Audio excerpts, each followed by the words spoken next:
Welcome back to Become a Calm Mama. I'm your host. I'm Darlene Childress. I'm a life and parenting coach. And today on the podcast, I am going to talk to you about attunement. And really, I was thinking about this thing that moms will often say to me is like, oh my God, I traumatized my kid. I yelled at them, or I'm ruining my kid, or I'm going to have a bad relationship with them. And we feel really scared that we're going to mess up our kids, right? That's like a normal feeling, a normal fear that we have as parents. And it's really because you care a lot and you want to do a good job and you want to raise emotionally healthy kids, and you listen to podcasts and you watch videos and maybe read some books, and you're really dedicated to becoming the best parent you can. And you want clarity on what am I supposed to do, right? And what happens when I don't do it.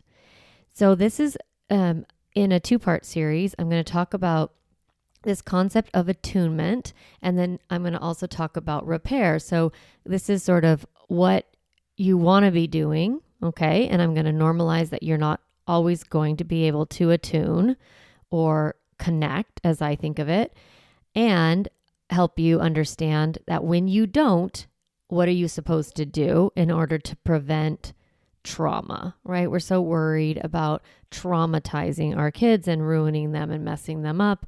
And oftentimes people are like, I don't want to fuck up my kids, which I get, right? So what is it that is like trauma proofing your children? What is it that you want to be doing? And I want to give you this concept of attunement. When you are regularly attuning to your child, which really is about seeing them and soothing them, they feel safe and they feel secure. And then from that secure place, they are willing to trust others, to be vulnerable, to take risks, to grow, to change, to self-reflect, to have self-compassion, all these traits that are part of being an emotionally healthy person. They are rooted in having a strong attachment with your parent. This more secure and more strong and more safe your attachment is with your parent, the more likely you are to have a healthy life, an emotionally healthy life. Now, there are no guarantees. You can be a very emotionally available and attuned parent, and because of mental health, because of neurodivergence or whatever, because of circumstances that environments that your children are in, they may still experience trauma and hardship and pain. They may still have mental health issues.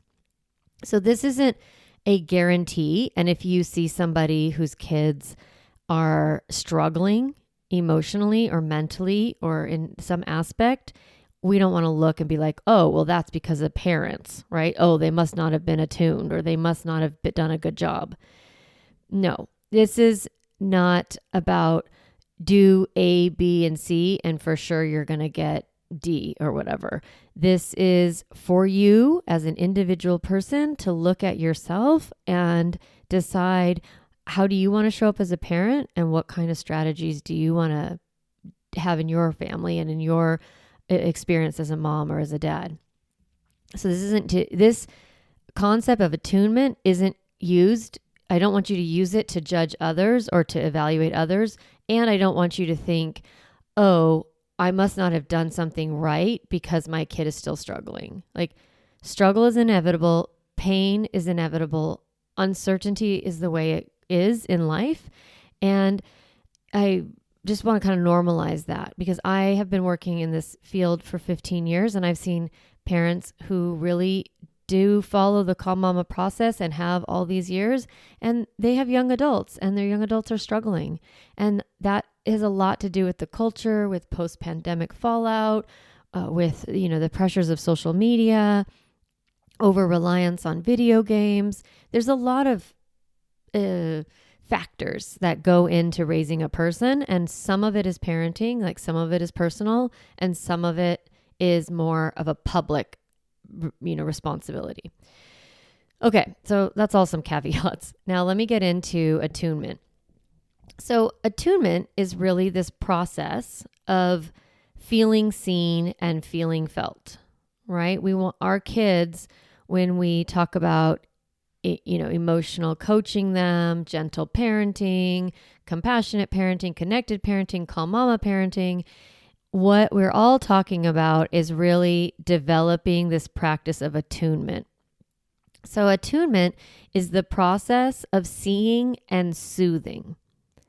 In this process, you are aware of your child's emotional state.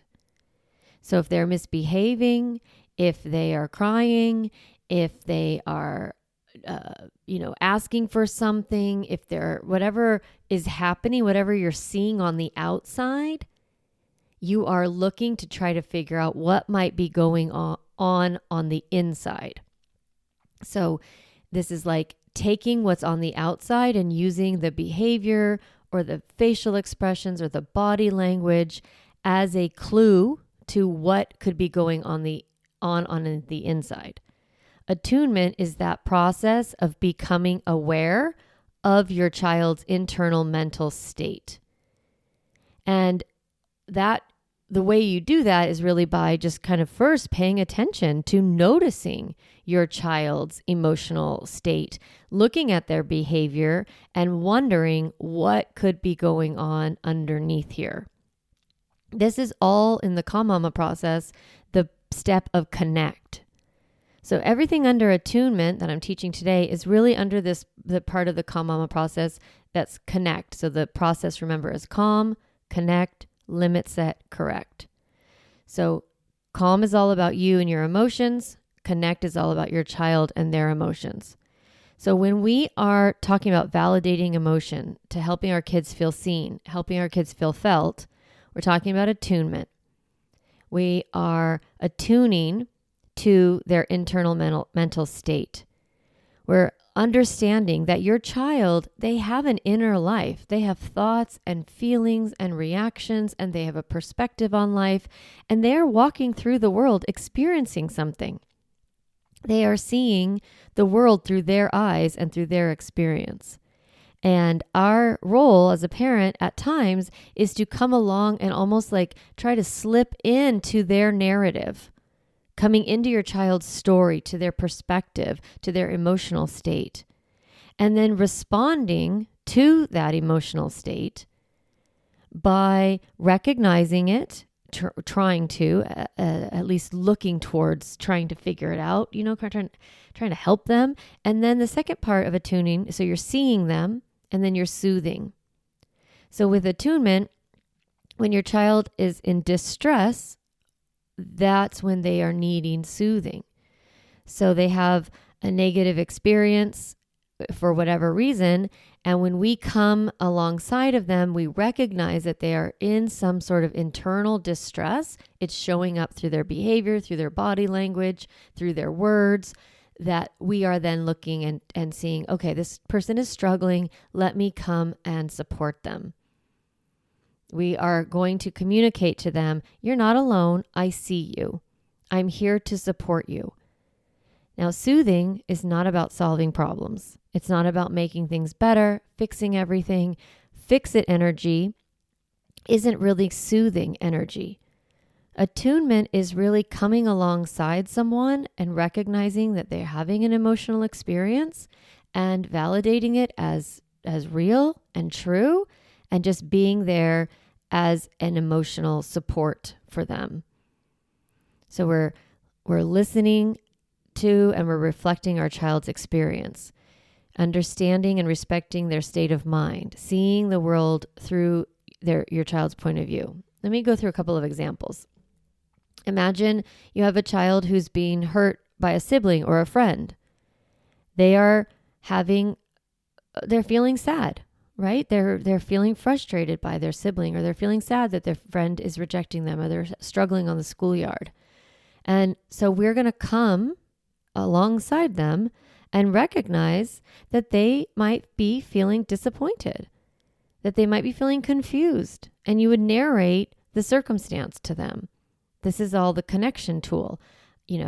Yes, you went to school and you were thinking you were going to play with Jack on the yard, and then Jack told you that you can't play with him, and now you're probably feeling a little confused. I wonder if you're confused about what happened and feeling a little sad. So this process is really about giving language to the thing that they're experiencing, giving them words to understand what is happening. They have like an internal awareness that something's not quite right, but they don't necessarily know how to talk about it. Think about when I define emotional literacy, how it's these three parts. I know what I'm feeling. I know how to talk about it. I know what to do with it. So developing emotional literacy happens through attunement, by coming alongside your child and helping them understand what they're feeling, know how to talk about what they're feeling, and then coming up with strategies of ways to deal with that emotion. Now, a lot of times, attunement itself can be enough because most feelings, well, all feelings, they pass, right? You just have to sit in them, recognize them, acknowledge them, have somebody, sit by your side and wait. People are always like, well, now what do I do when they're sad? What do I do? That's fix it energy. You don't have to fix it. Attunement is enough. Now you could offer perspective. Oh, would you like to maybe talk to Jack? Would you like to talk to your brother? Think about little kids at bedtime.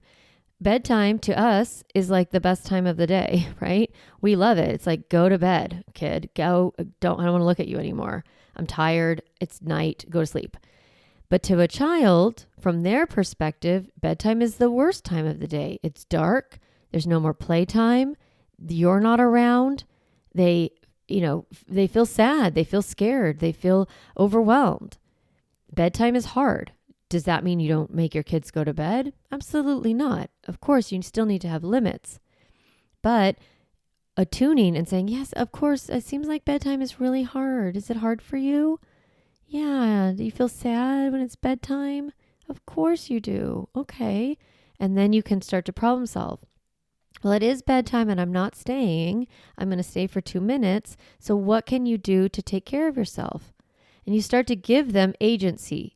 So we come alongside and we offer them co-regulation, right? We soothe them with the idea that eventually they will learn to self-soothe. Not always.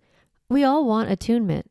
I want attunement with my partner, with my husband. I want him to be able to recognize my emotional state, to see it, to validate it, and to come alongside me and see if I need support.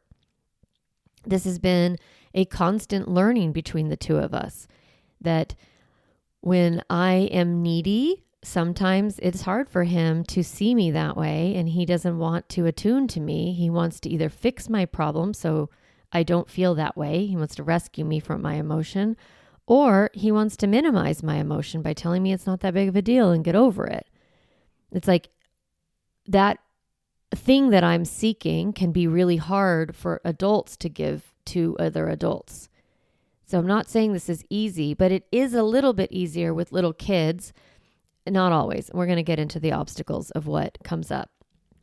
So you look at these circumstances, being hurt by a friend, being hurt by a sibling, bedtime, going to school is another time where we think, no, go, it's fun. Like, go to gym class, or go to like soccer practice. You love soccer, go to soccer. You love your dance teacher. You love going to art. Why don't you want to go? You love it, right? We try to convince them instead of joining them and attuning. Hey, I'm noticing you're not wanting to go right now. Is going a little bit hard? Do you feel sad that it's time to go to school now? And from your child's perspective, recognizing that going to school is challenging. Going, just like for you, going to work, you're like, oh, I got to go to work now. You got to like put your thinking cap on and, perform. And right, there's like a very different doing your job versus being at home doing nothing. And your children have the same experience. Yes, they like school, just like, yes, you like your job, hopefully. And it's also a tax on you. It costs you. It's hard.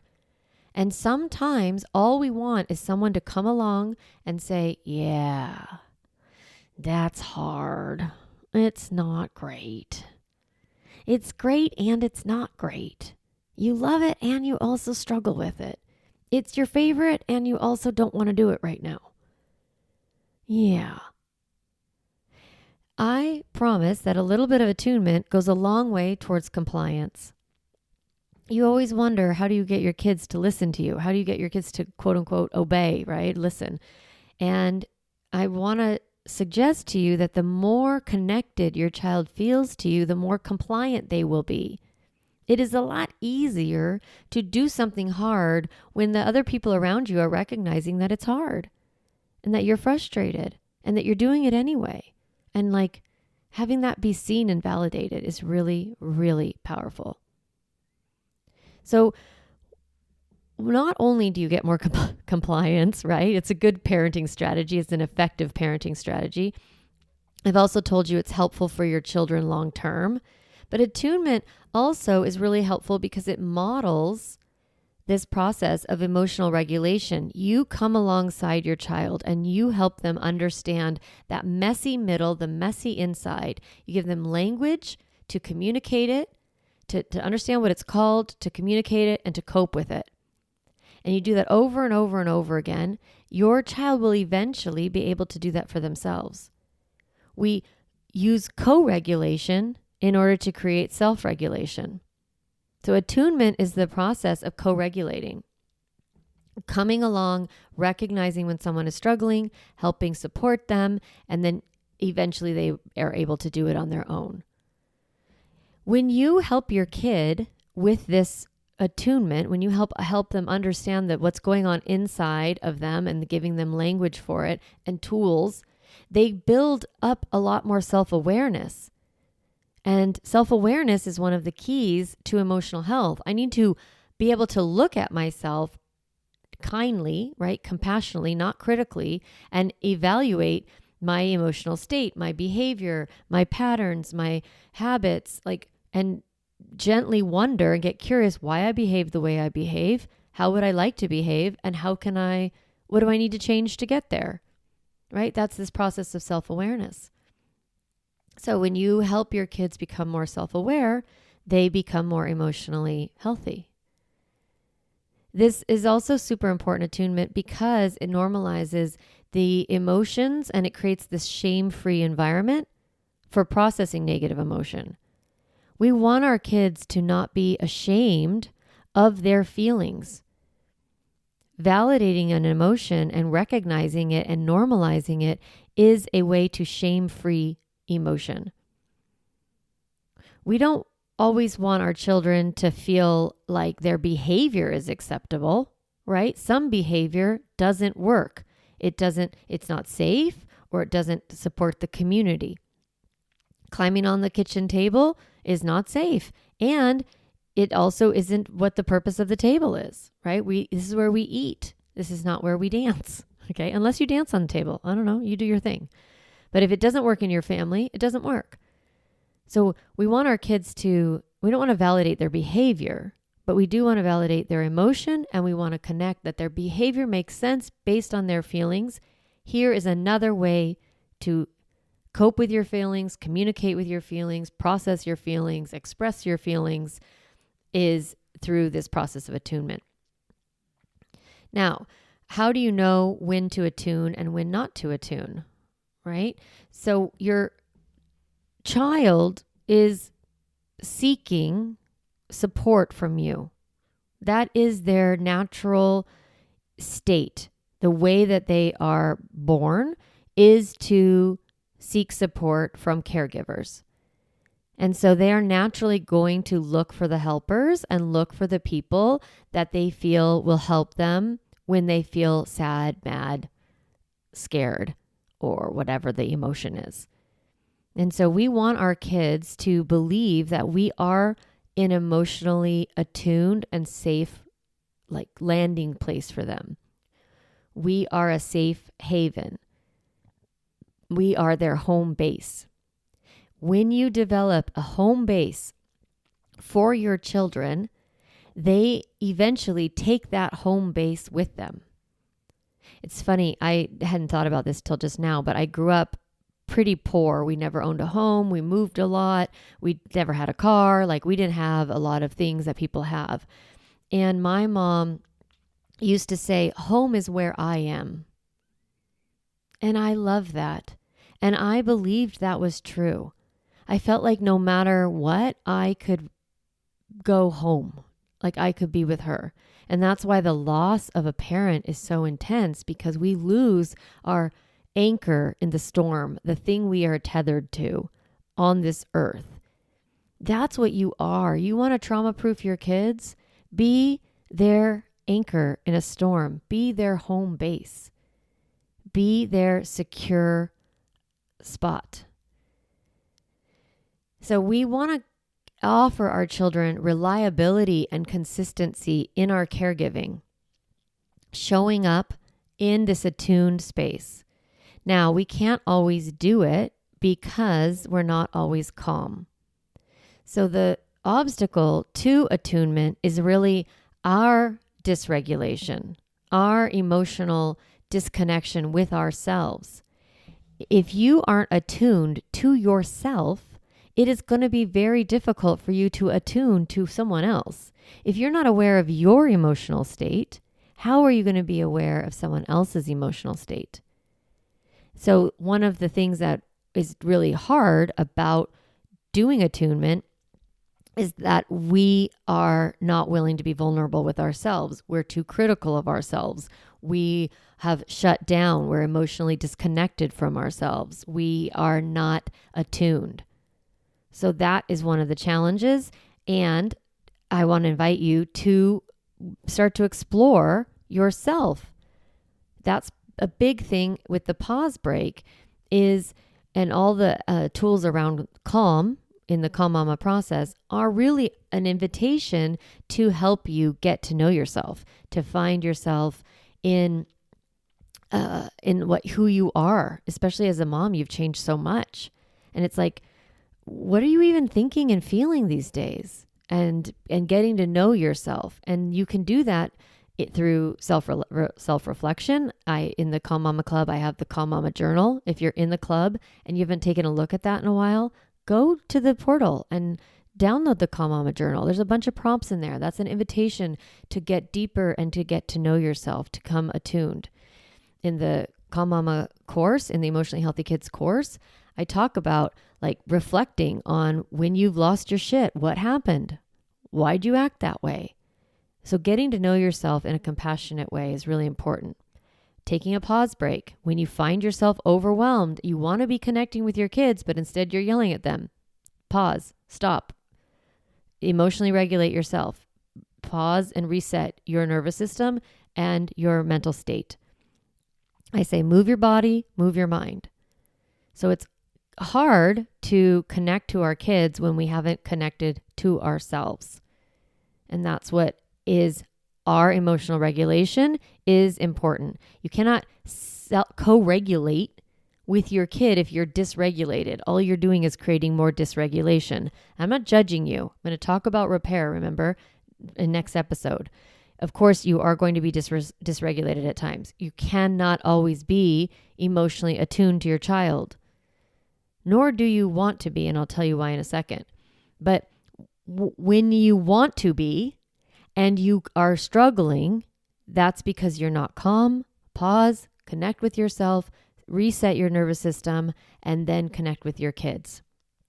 Now, another reason attunement is really hard is because our child's emotional state can trigger our nervous system. So we might start out calm, but then our kid's having a screaming fit and it's so loud, it's dysregulating to us. Or their mess is so big in the house that our need for order and peace is very disruptive and we can't attune. We end up feeling really overwhelmed by their behavior.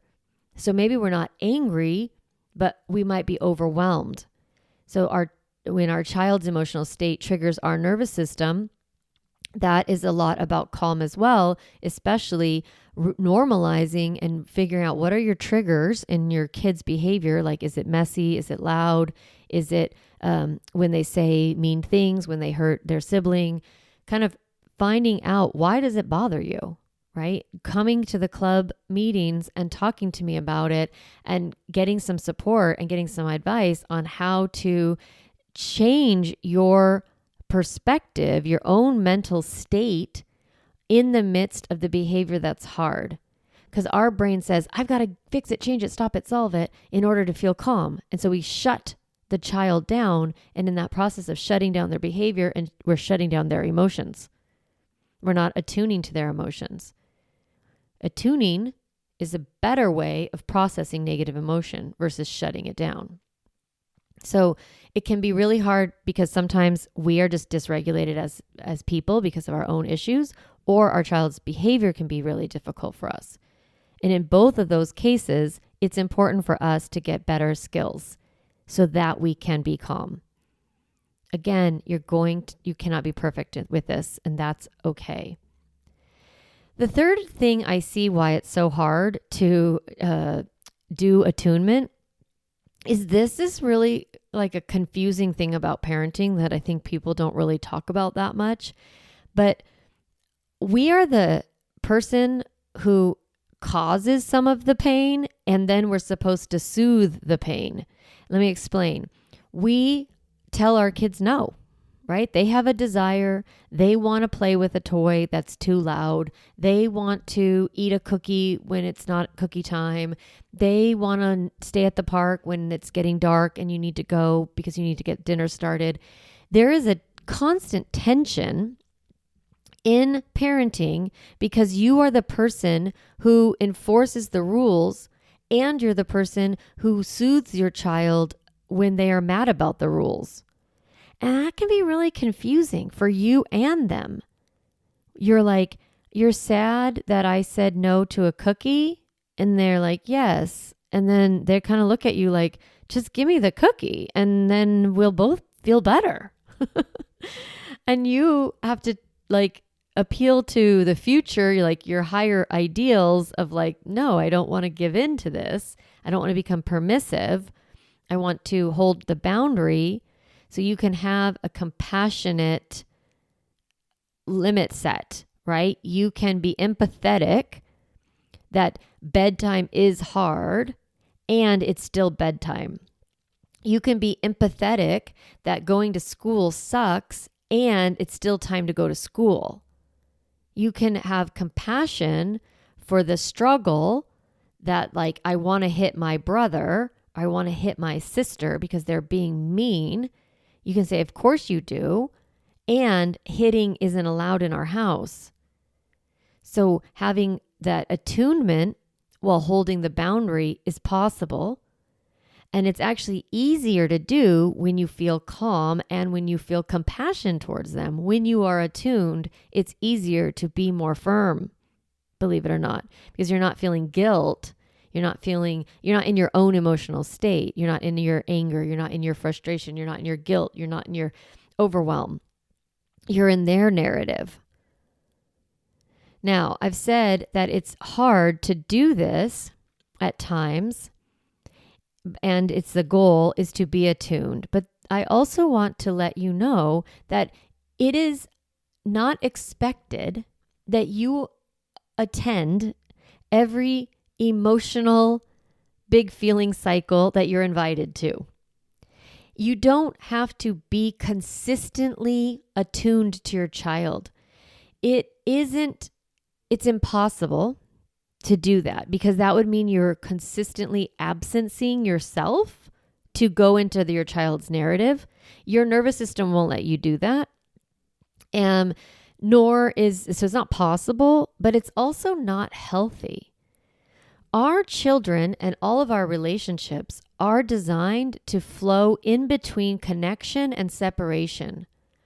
So I attune with my partner and I get support from him. And then I also separate and sometimes problem solve on my own. And then I come back with him and we are attuned together. Sometimes I attune to him and I don't need anything from him because we're in a peer relationship. So we co-regulate together, right? And then I also self-regulate. I self-soothe. Your children need to have that too. If you are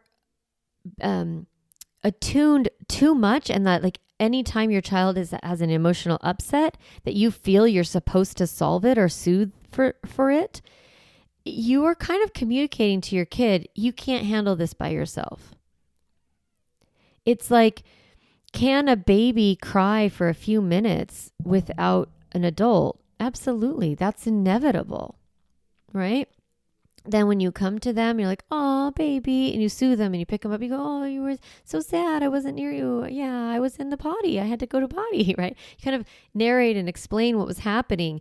And it's also okay for a little kid to go to their room and sulk and be alone and maybe, kick a little bit of kick their toys around and be upset, or for a teenager, especially, to go to their room and, close the door and turn on their headphones really loud and just tune out the world. Solitude is an okay state to be processing emotion. It's okay if your child wants to self-soothe or self-regulate and be alone. We want our kids to go back and forth between connection and separation. We want to give them the support they need while also communicating to them that they also have everything inside of them that they need to soothe themselves. That we are available to them and they also are available to themselves. It's so empowering for your children to have autonomy over their own emotional well-being. We want that. We want our kids to be able to calm their own nervous system and to soothe themselves. And that is ultimately the goal. And I just had my friend and I were talking, and she has a 20-year-old daughter, and her daughter is away at college and is sick. And she called her mom to tell her all about it.